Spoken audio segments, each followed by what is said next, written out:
galaxy, economic issue, regional, international, spiritual issues too. Agricultural, environmental, and trending to subject matter. We fear none, we back down. Freedom of speech is enshrined in the land. God, we freedom, jealous and they in Cuba. Russians and Chinese and lucky like we. Right now North Korea, wish they had it too. Most of the Caribbean, lucky like we. Studio Galaxy Day for you and me. Galaxy Equalizer, ready like Freddy. And Studio Galaxy 473 in Confero. We freedom of speech is sacrosanct. Make use of it. Let no one challenge. Blow your shell, beat your drum, tell others. Like and share, subscribe and discuss it too. Let the world know Studio Galaxy is around.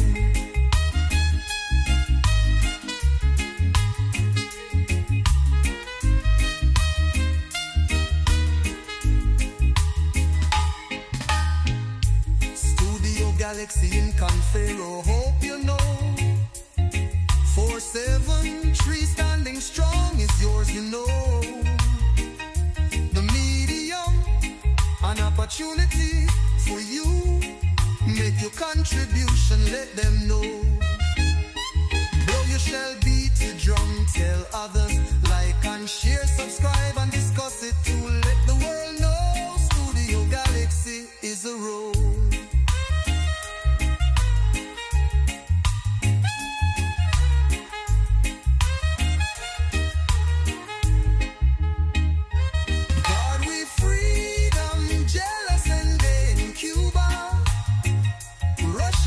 Chinese and lucky like we. Rand and North Korea, wish they had it too. Most of the Caribbean, lucky like we. Studio Galaxy Day for you and me. Blow your shell, beat your drum, tell others. Like and share, subscribe and discuss it too. Let the world know Studio Galaxy is around.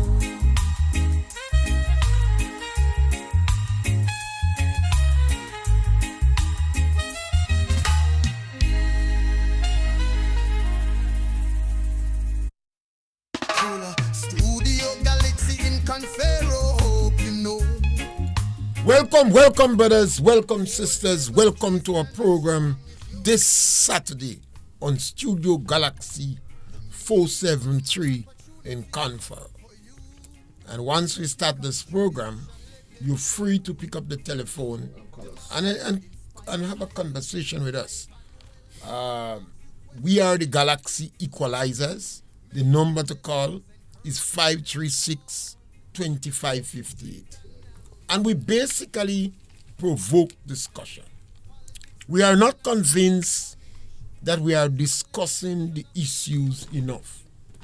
We believe that once we put our head together, we could address the challenges that face us, and Grenada could be one of the forces to reckon with in the Caribbean. This morning, this is the agriculture program, and we zero in on pork.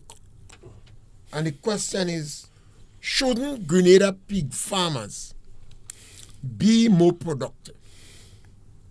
Shouldn't the Grenada pig farmers be more productive?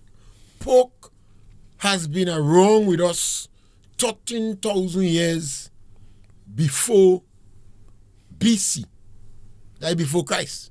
BC, 13,000 years.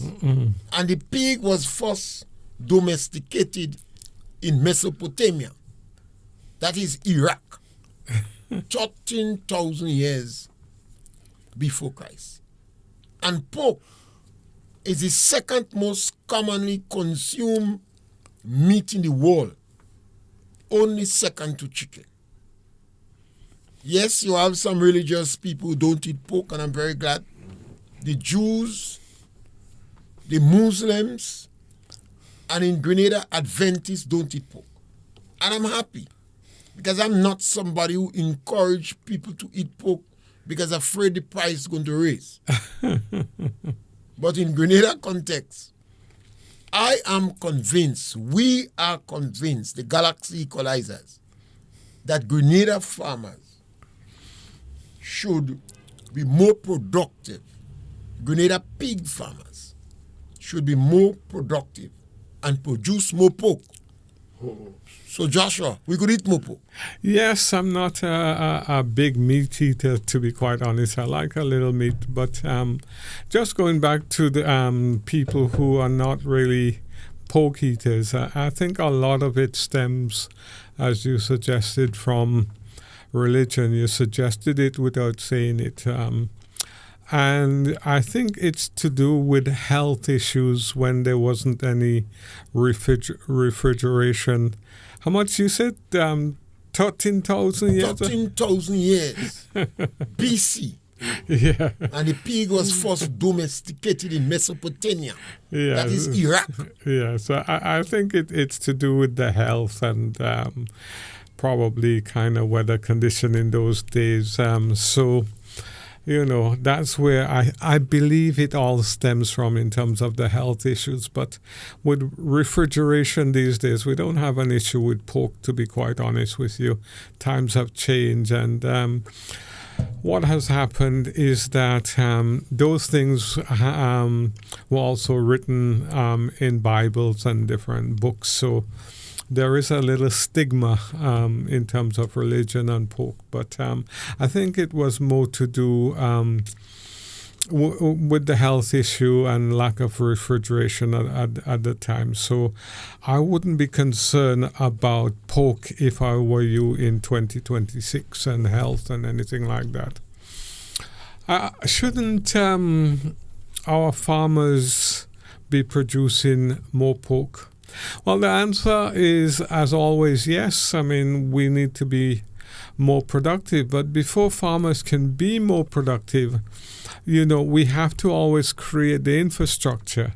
And, sometimes I know people get a little impatient and say, oh, you're making too much excuse for everything.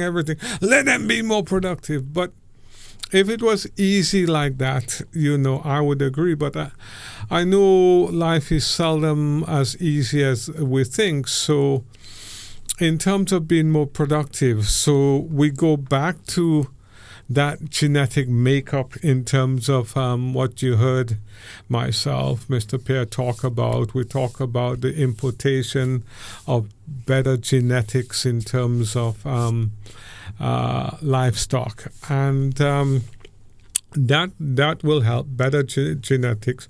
We have in pigs bigger than man. When you see a pig, you have to run. You're wondering what kind of beast like that is that. So we've been trying to improve the livestock, the breeds. So that's it is in the background, and I commend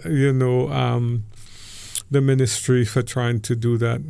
Many of my friends will say that amount of money that they spend on all of this, but I still commend that. I think this little bit of money, 4 million for agriculture, is nothing compared to what tourism and other sector receive. So it's a drop in the ocean in terms of 4 million or whatever. But I don't know the exact number, but I remember that kind of money banding about being said.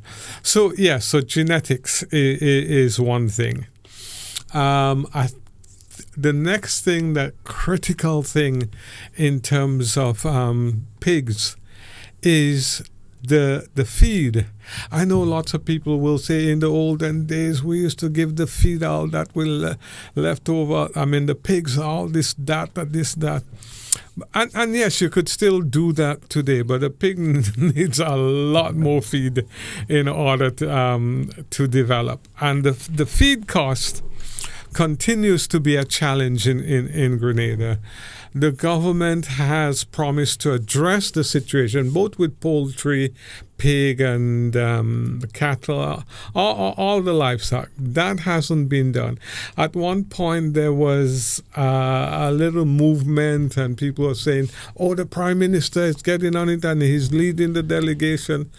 But as of this point, I have not heard or seen anything that's to say that the situation in terms of animal feed has changed. In fact, it's gotten worse because, feed prices have dropped about 25-30% in America since we've had this trade war with China. America can't sell its feed anymore.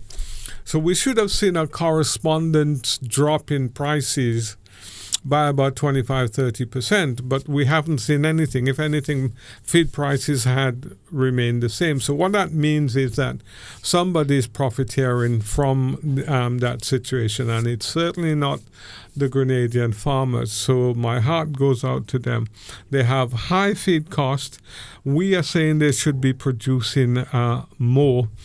We don't have, a market that is really an enabling market so that we can kind of not only do the fresh pork on a Saturday, and it's mainly Saturday. We should be having fresh pork every damn day, and it should be made more widely available in supermarkets, etc. So that enabling environment for our farmers is not quite there. I think the third thing I want to mention is I think Mr. Pierre calls it management. How we manage the livestock with I think the fancy name is effluence, but most commonly known as the waste, or the damn thing stinking too much. So how we manage all of that, and how we do kind of reproductive, or using all the parts of farming in our land, in our farms, etc. I know, for example, lots of people have been using the pig waste to make gas for cooking. So that's one aspect that we do. I don't know, about pig manure and how we have experimented with the waste for pigs in Grenada here in the farm school biogas. Yeah. But I think because of the 90% of our people have access to electricity, it has never been taken seriously. It's done more on an experimental farm. Yeah. But I've been on farms where they take the waste of animals seriously to provide for cooking and etc. Yeah. Costa Rica and some other countries. And you don't have to have massive farms to do that. But in Grenada here, we had once the Chinese method, the French method. We experimented. But because the need for the gas, or the need for the energy wasn't really necessary. Yeah. But you speak about genetics and crossbreeding. Yeah, I think sometimes we too preoccupied with genetics. I have a policy that whereas one could applaud the government intention to bring in genetic material, I think it was immature. Yeah. And they did not study the history of us in Grenada. We are too quick to bring in genetic material. If you know there are a number of other factors that would contribute to maximum growth other than just genetics. So when you deal with a farmer, you have to work with that farmer. Inbreeding is a serious problem. Right. So even though you bring in new stock and then you do inbreeding, you're wasting good people time. Yeah. I remember we had a program where they was giving people a pair rabbit. And I said, well, you have to be crazy twice to give a pair rabbit. One buck or about 30, 40 does. It's only human being because of who we are. We say one man, one woman, Christian, but not with animals. So, and so because the animals breed quickly, you could have the daughters and sons in the inbreeding thing. Yeah. So we in Grenada must not, if I have my way, I would say to government, for the next 5 years, don't bring in any new stock. Don't bring in. Let us look around here and develop the stock that we have. Let us show farmers the economic importance of inbreeding. If you do inbreeding, you're going to end up with stunted growth. You have more problems with paturation. When the pig drop, you have more problems, more likely to have deaths, smaller animals. Sometimes when you watch the face of an animal, you know that animal is deeply involved in inbreeding. So every time we speak about developing the livestock industry or the pig industry, the first thing we talk about breeds. That should not be the first thing. And the next thing is, there was a time when Grenada exported pigs to St. Vincent, and there are times when Grenada buy pig from St. Vincent. So we don't have to buy breeds from United States, etc. You could buy from Barbados, Jamaica, etc. Because the fact is, you're looking for new bloodline. Right? So that have to be, the farmers have to understand that. Every time you say we're going to improve, the farmers say bring it. And I use an example. I always tell people, you don't need to bring in women in Grenada. Grenada is the most beautiful, well organized, modulated, good genetic material. In the same way with animals, we have good genetic material here. And that comes from your research, Mr. Pierre? I in tongue long. Sorry. So we don't have to bring in new material. Yes, there are times when you have people seriously looking at genetics. You may bring in animals. And then you might want to bring in semen. Or you might want to bring in 1 or 2 males. You know? But you don't have to run. Every time a farmer talk about animals, he say he want breed. I say, well, what good breed you want? Because we generally consume pork by chop up. When we go, they say, if you buy me, you'll get piece of bone, and people want the whole thing. You don't go for loin and sirloin, and, you know, the market, yes, the hotels might require that. But the small farmer need to just look at the inbreeding aspect, and you could get a male from your neighbor, or you get assistance and bring one from St. George's, and you keep some records. So you're able to understand the bloodline. But the emphasis, and that is the challenge I have with a lot of highly sophisticated people. They kind of lack practicality. So as soon as you say pig, they say breed.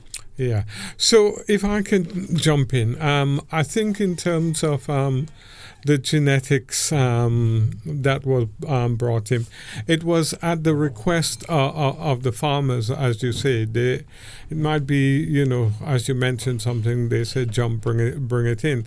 But basically we've been talking about more or less that environment that's needed in terms of development of the pork industry. And again, every time we talk, it always comes back to the same thing. We need that holistic approach in terms of that pig industry that is inclusive of both the local situation, conditions, and cultural kind of issues.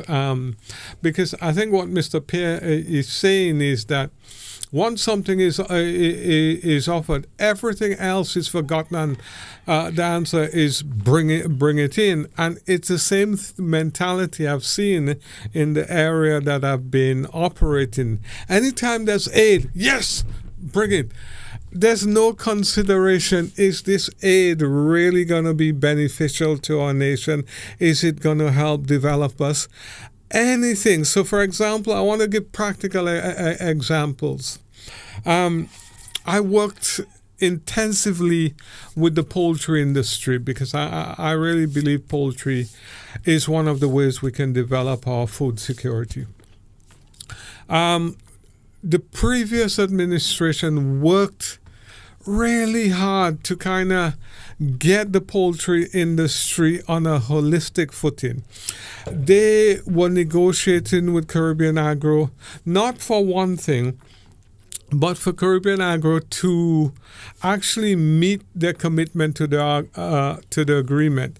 And the agreement said that Caribbean Agro will have certain concessions and certain kind of monopoly at the time, although they don't have a monopoly at the moment, on conditions that they develop the livestock industry.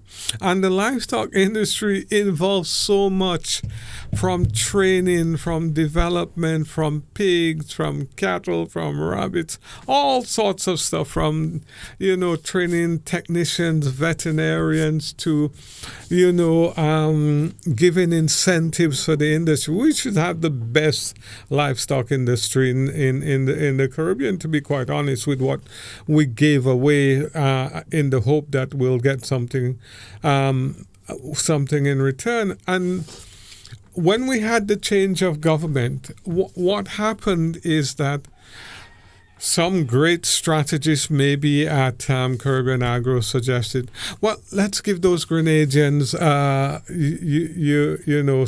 something, and we don't have to worry about developing the industry. So some of our people, they have the right to do whatever they do. I mean, we, in a democratic country, went and lobbied Agro for a hatchery. Well, we already had a hatchery in Grenada just a few months before, sophisticated hatchery that could do 120,000 chicks every 3 weeks. Caribbean Agro jumped at the point. Yes, we'll give you.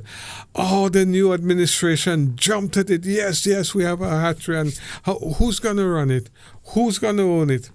And everybody forgot about the industry because what? We got something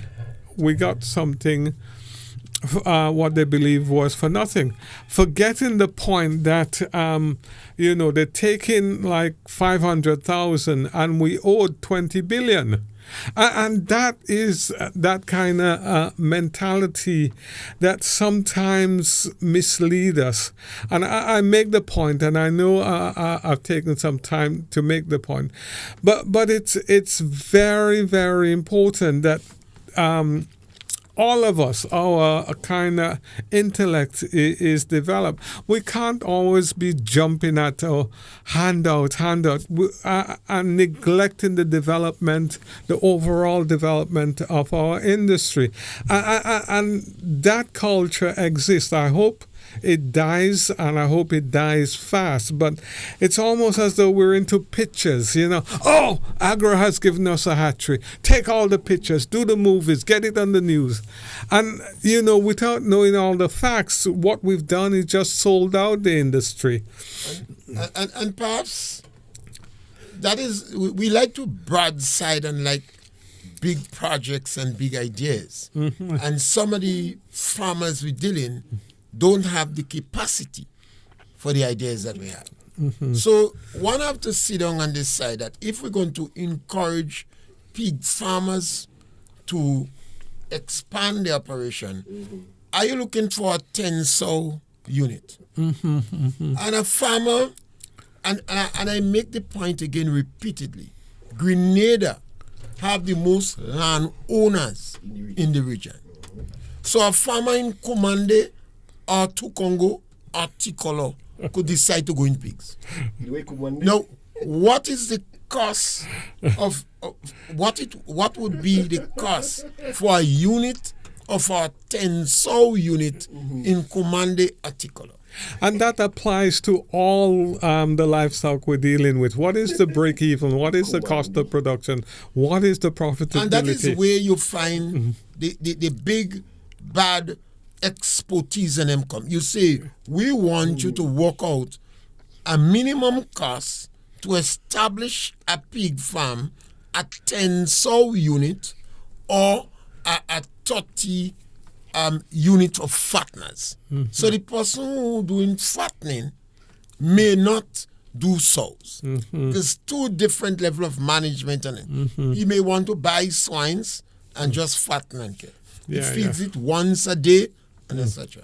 What it would be the minimum cost to establish a pen like that? And the cost of the pen must also you must also take in the availability of materials close. So does the man have bamboo? Does he have wood around?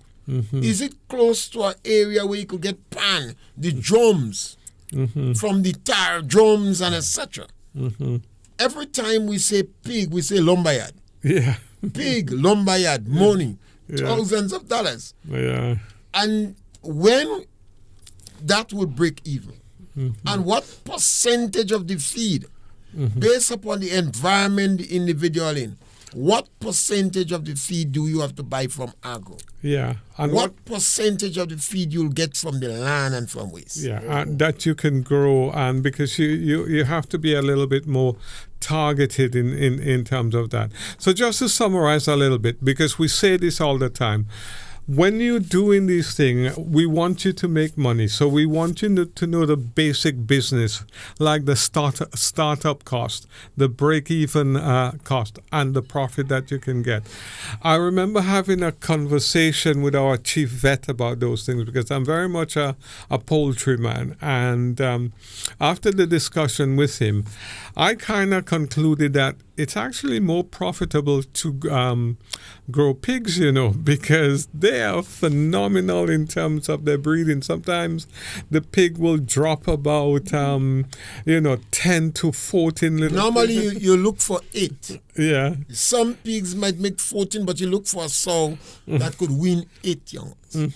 Because sometimes you have 14, but you don't have help to feed it. Yeah. And Mr. Pierre, how much time would they need before you can get them to a You stage where you... expect 3 liters in 2 years. 3? 3 liters in 2 years. Okay. So remember, 8. So Yeah. So you're spending 3 liters in 2 years. So you could remember the pig takes about 3 months, 3 weeks, 3 days, 4 months, right? And you could wean that swine in 2 months. But you shouldn't wait for 2 months. 5, 6 weeks, 4 to 5 weeks, you wean your swines. Yeah. And that pig would come back in heat in 2 weeks. But that is when you're doing things right. Yeah, when your management is good and right. But the pig seems to have a multiplier effect that's multiplying so quick. That pig look like it's a potential millionaire maker. If you're doing things right. Some people, I always say to people, rearing pigs is not really a hobby. You're supposed to rear pigs to make money. And that must be in the back of your mind. It makes no sense you starting up a little unit and you want spend $90,000-$100,000 to build a pen. That don't make no sense. No. You know better. So you use the local material you have, the wood you have, and you make your pen and you do it right. Yeah, I have a lot of bamboo. As you start, yes, and you could cut the bamboo, whole bamboo, the long bamboo, and etc. We have bamboo wasting. But as soon as you say pig, they say lumberyard. Yeah. And automatically, sometimes you look at a farmer pig pen and you want to cry for the farmer. That farmer doomed, And the pig would use a lot of water. So you show the farmer, I'm speaking about farmers with land. If you don't have land, don't interfere with the people pig. Yeah, We're speaking about farmers with land. Yeah. And we're still saying the farmer could have different source of income from the portion of land he has. Yeah. One of them could be pigs. Yeah. He may have banana, plantain, etc. in the land. Yeah. And the farmer may plant trick and terror because you could use that to feed the pigs too. Yeah. You know?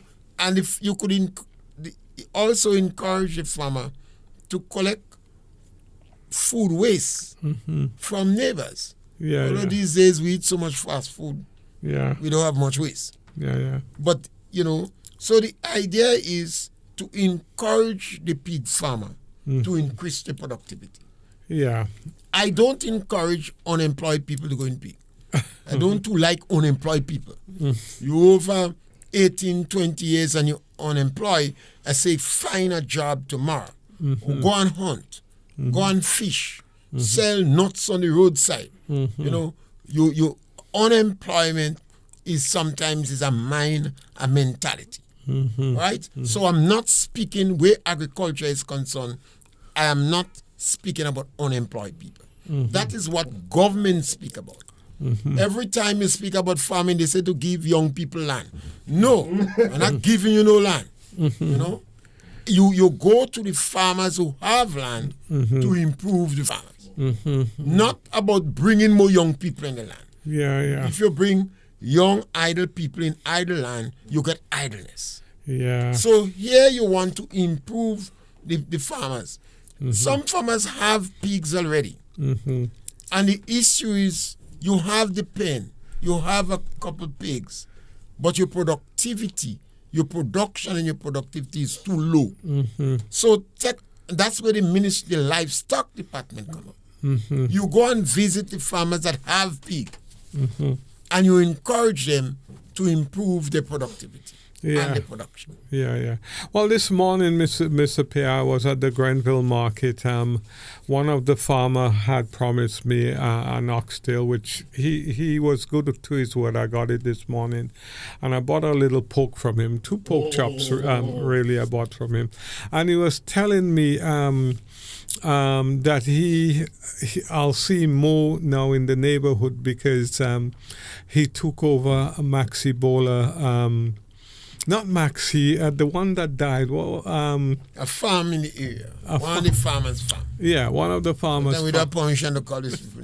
Yeah, one of the farmers' farm in the area. Yeah, in the Grenada area. And he was kind of very pleased that he was rearing pigs because he's a butcher.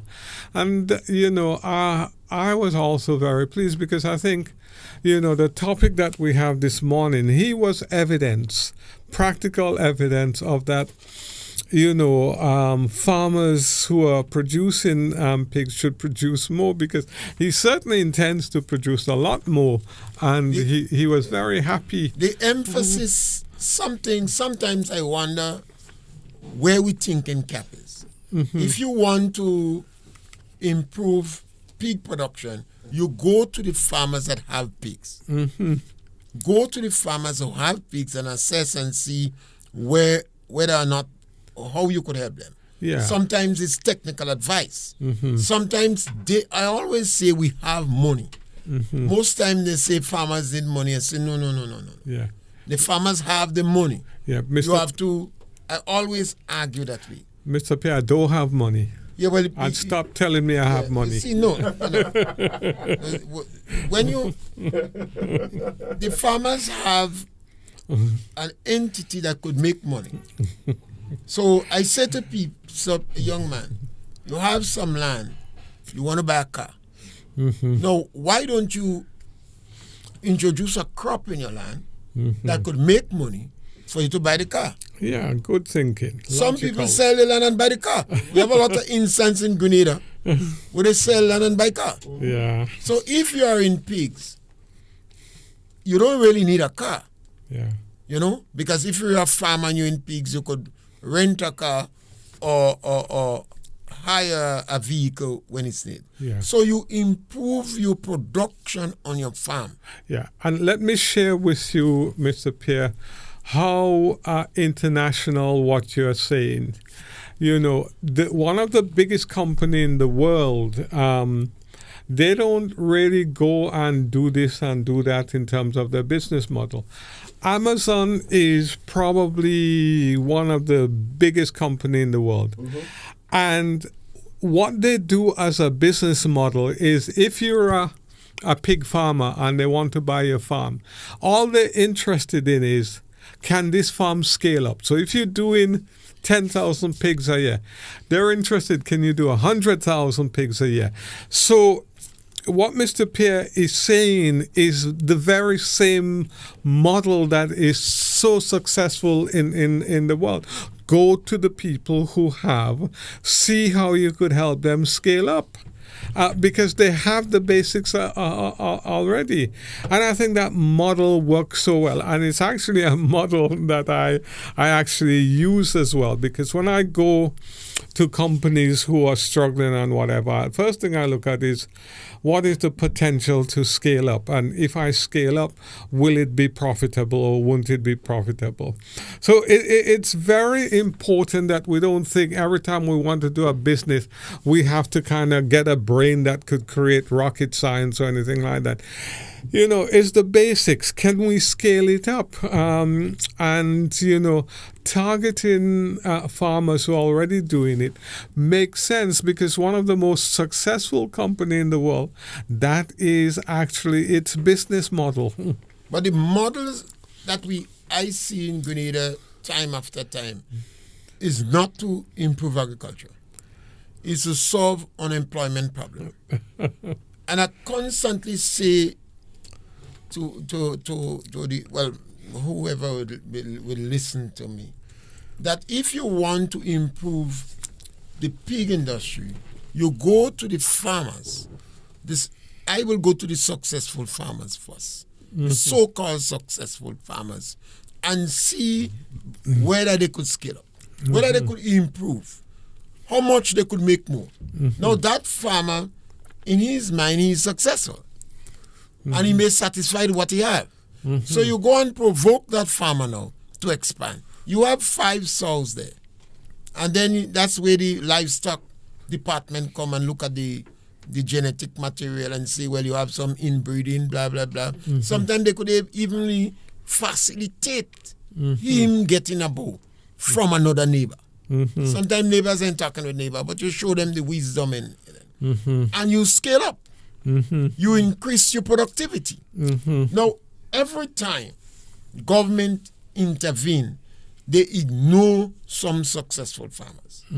Now, that successful farmers may not be of the same political inclination as yours. Now, that successful farmer may be too big, so they don't want to help big farmers. We have an attitude in Grenada that we don't go to help big farmers. We don't. In a number area. We want to help a small farmer. Now that small farmer doing good. Perhaps we should advise him to get out of pigs. He's been wasting time. I remember having to deal with some farmers, and I brought them on a tour to even visit flowers and etc. And after I spoke to some of them, I said, some of you must get out of pig. You're wasting time. You're not doing good and you won't change. Go. I Simple as that. But I want to just intervene in terms of what you just said, because I think the point that you make is a very good point. And what it demonstrates, it's the misguided thinking that we have sometimes in Grenada by those in leadership position, because the thinking quite often is that you have one apple, and that apple can kind of be very useful to one farmer, but you think, okay, how many votes can I get with that one apple? And then you cut the apple into 100 pieces, and you share the apple around because you're frightened of being criticized, you're frightened of not getting the votes. But it actually does not help the development of the country, because it's counterproductive. It actually is counterproductive, because what you're doing is dissipating the potential development of the country. And leadership must be strong enough, to kind of stand up for what will develop the country, what will work, and not get into this populism that we sometimes, run our politics on. And I say these things, and it's really heartfelt for me, because I look at us, we're over 50 years old, and you can't say that we really have development, especially in agriculture. What we see is agriculture has dropped to about 5% of GDP. So don't come and say, that what you're doing is working, because clearly it's not working. It's not working. It is counterproductive, and it is sad, and it helps discourage. There are some farmers in Grenada, they wouldn't even ask. For instance, you have this massive bringing a genetic material, and you have one or two farmers that know my name would never be on that list. Oh. And those farmers are relatively good song farmers that try. They won't even bother. They're going to know my name would never be on that list. Yeah. So sometimes when I speak, I want to provoke the discussion among the farmers. Because I say, a lot of the farmers that have pigs could improve significantly. Maybe they have to feed their pig more. For instance, if you have a sow and a sow that's pregnant, you should increase the feed you give the sow. You might have been giving the sow 5 pounds of food a day, and we're buying that feed from agro. 5 pounds a day. When that sow drop, or when he furrow, I think the correct word is furrow. When they furrow, that sow must get the 5 pounds of food you've been giving it, but you must give it 1 pound additional for every swine. Yeah. So if it makes 10 swine, you should give it 15 pounds of food a day. Yeah. Now, when you tell a farmer that, the farmer does look at you and say, well, you're well half crazy. Now, you didn't say, if the pig make 14 swine, you should give it 19 pounds of food a day. You stop at 10. And you say to the farmer, if you give the pig that amount of food a day, 5 pounds for itself, 1 pound for each swine, because that pig have to produce milk. If you continue to give it the 5 pounds of food a day, when you win the swines, the mother will dance, because it is removing the substance, the nutrients from its body to feed the swine. So once you feed it right, you might be able to wean that swine in 4 to 5 weeks. Okay. At about 20 pounds. Yeah. And Mr. Pierre, one of the things I'm a firm believer in is Grenadians are very good at reproducing. I wouldn't say copy. They're very good at looking at things and reproducing it. And we talked about the need to have like model kind of farms. So I don't know where the best place is in terms of to go and see or spend 3 or 6 months to go and see pig farming. I don't know if it's at the TAMCC or if it should be. I don't even go by the government. To be very frank with you, I've had the opportunity to. Now we have to be honest when we're dealing with this thing. I've had the opportunity to speak to an individual who is interested in pigs, and I asked him to go and spend a day, give him 3 farmers. I said, I don't want to see one, but I want you to spend some time with those farmers. To have a feel, to have an understanding. Yeah. Because when I watch him, he don't look as a pig farmer. And I ask him, your wife interested in pig? He tell me, your wife don't want to see pig because of her religious belief. Yeah. I say, you sure you want to go on pig?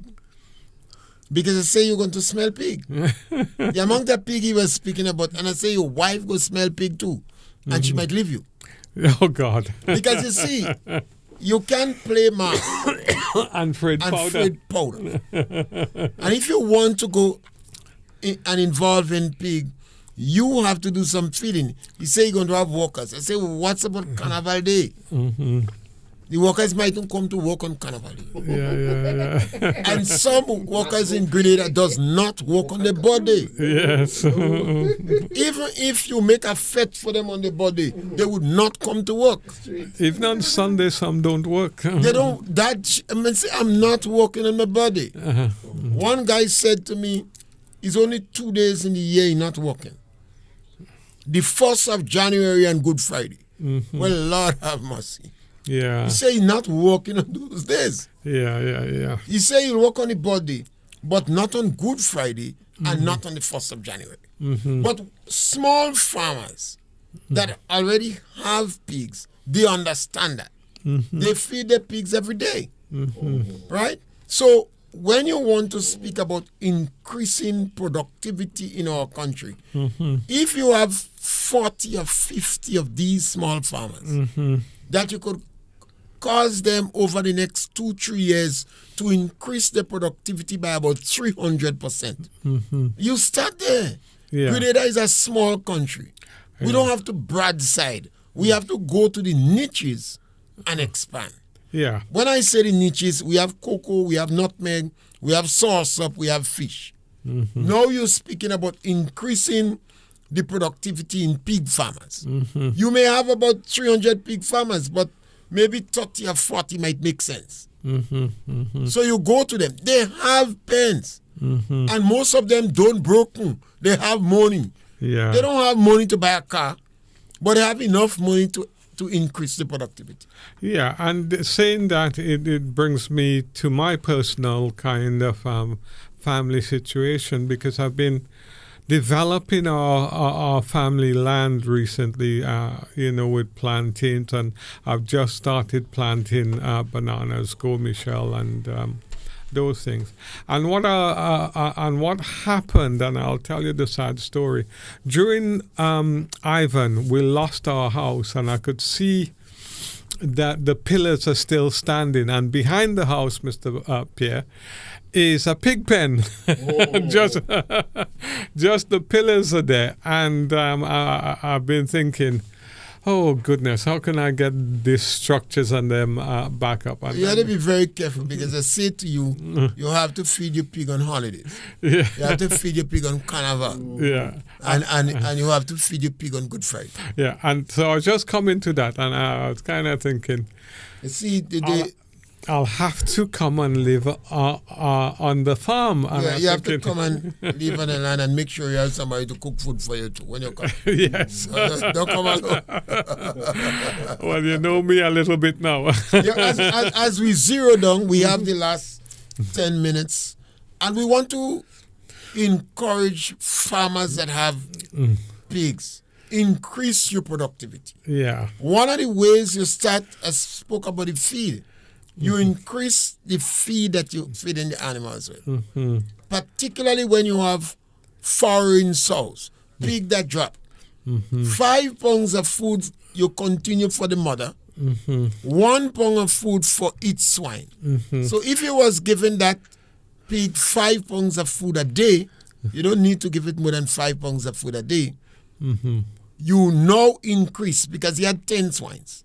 So you give it 15 pounds of food a day. Yeah. You could use 2 tranche or 1 tranche or whatever. Yeah, and one of the things that I would encourage in terms of supporting increased production is that there should be a mechanism where we could group farmers together. So we group 4 or 5 pig farmers together, and once a month they review one aspect of production. It could be with a specialist person, it could be with the extension person, but my experience is you want somebody who actually really has the technical know-how to advance and help you scale up.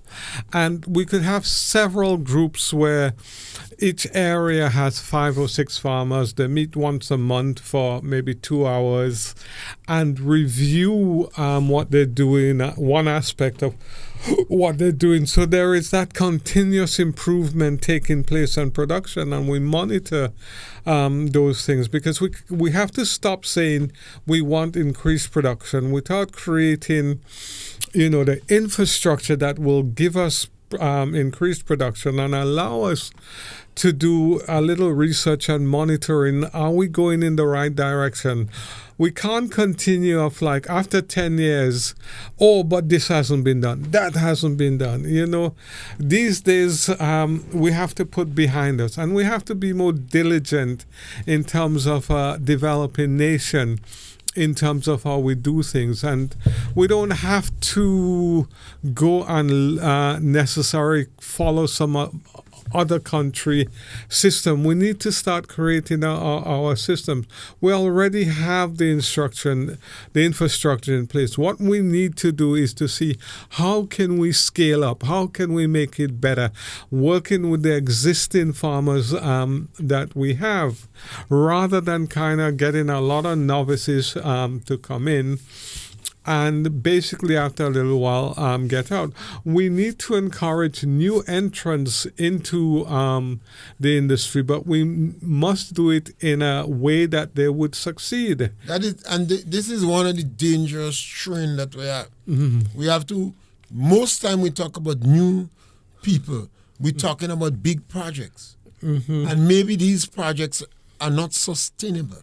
Mm-hmm. So we must work with the farmers that exist. Yes. And encourage them, show them how they could make more money if they expand their production.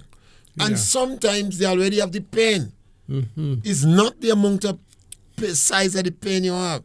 It's a question of your management skills. And the question of pork. You can't go wrong with pork. Everybody wants pork.